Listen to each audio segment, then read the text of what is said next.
Well, it's official. Anthony Albanese is the Prime Minister again after a history-making election win over the weekend. Here's Joe with a wrap-up.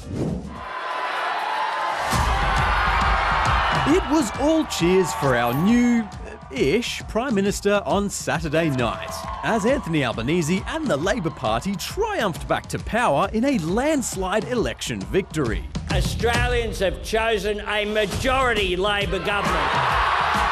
We take up this task with new hope, new confidence and new determination. It marks the first time a Prime Minister has won back-to-back elections in more than 20 years. And while it's a treat for some, for others the election was a bitter pill to swallow. Our Liberal family is hurting across the country tonight. Yeah, it's shaping up to be one of the worst ever election results for the Liberal Party and Peter Dutton himself, who has become the first opposition leader in history to lose his own seat, which means the Liberal Party will now have to find a new leader. We didn't do well enough during this campaign, that much is obvious tonight, and I accept full responsibility for that. While we already have lots of results, there are still plenty of seats in doubt, including for the Greens leader Adam Bandt. And with thousands and thousands of votes still to be counted, it could be a while until we know the full outcome.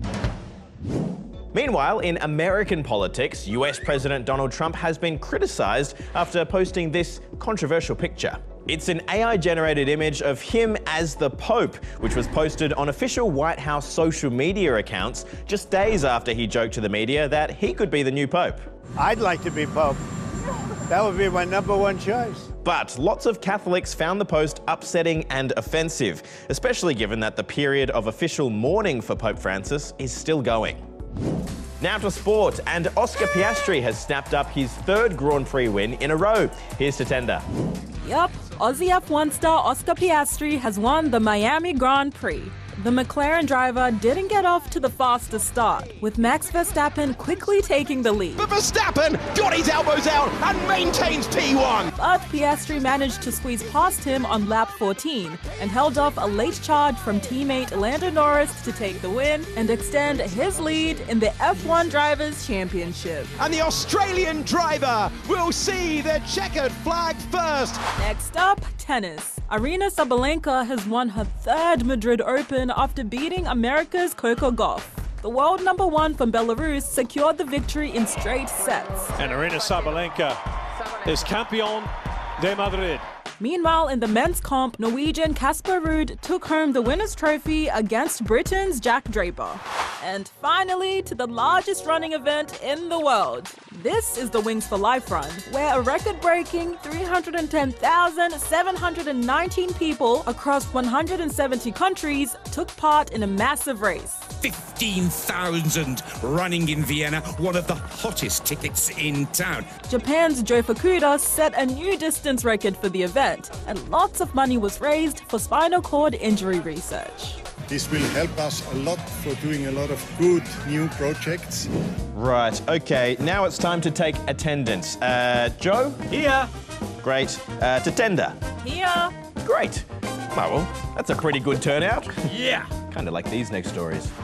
First up, to a huge concert on the shores of Copacabana Beach in Rio de Janeiro.